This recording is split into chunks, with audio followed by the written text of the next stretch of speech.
Election commission of ইন্ডিয়ার chief ঘোষণা দিলেন আগামী কাল থেকে ওয়েস্ট বেঙ্গল, গোয়া, গুজরাট, মধ্যপ্রদেশ, কেরালা সহ 12টি রাজ্যে এসআইআর শুরু হবে। এখন তারা কোথায়? তাদের বক্তব্য শুনতে আমার ইচ্ছে করছে।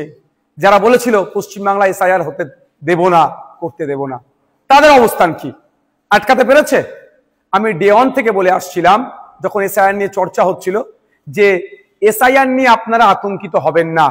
আজকেও বলছি, এসআইআর নিয়ে আতঙ্কিত হবেন না। আপনাদের ডকুমেন্টস আপনারা রেডি করুন।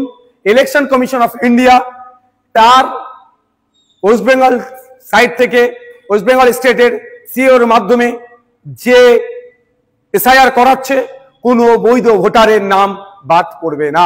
আমরা আশা করব প্রত্যেকটা নাগরিক যারা আছেন ভোটদানে, যারা 18 বছর ঊর্ধ্বে পূর্ণ স্বাধীনতা আছে সংবিধান প্রদত্ত, সেটা বহাল থাকবে।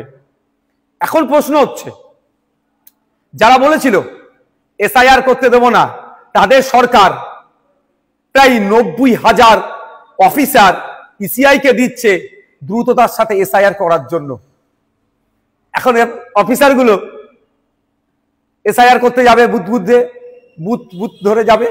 আমি অনুরোধ করব আপনাদের কাছে, এটা নিয়ে কেউ উত্তেজিত হবেন না।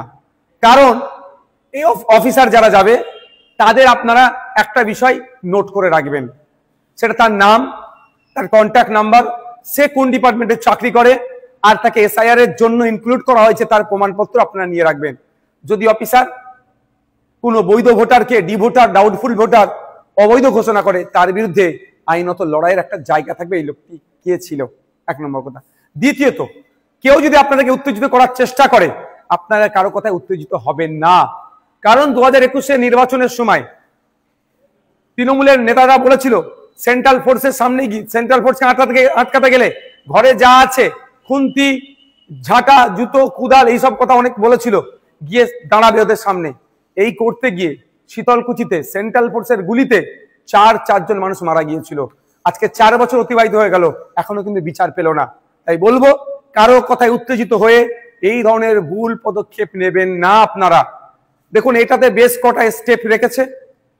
প্রায় 1 মাস বুথ লেভেল অফিসারদের কাজ হবে বাড়ি বাড়ি গিয়ে এইগুলো সার্ভে করা, এই নির্দিষ্ট প্রক্রিয়া সম্পূর্ণ করা।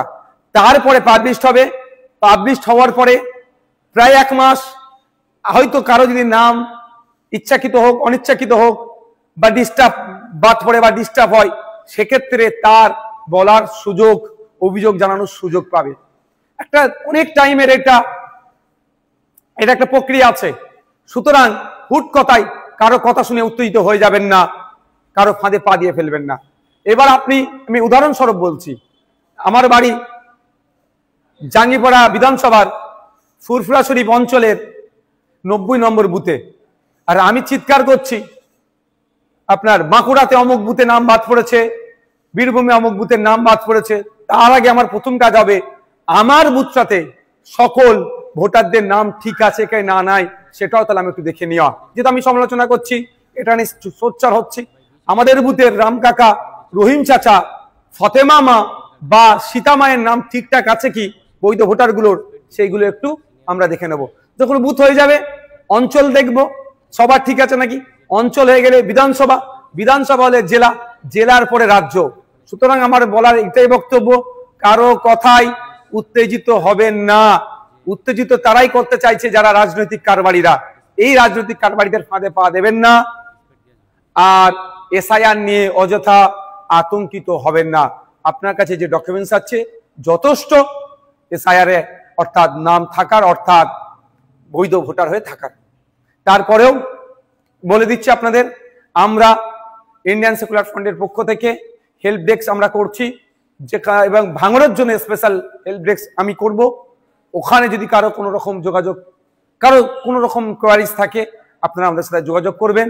আমরা এক্সপার্টদের দিয়ে এই সমস্যার সমাধান করব।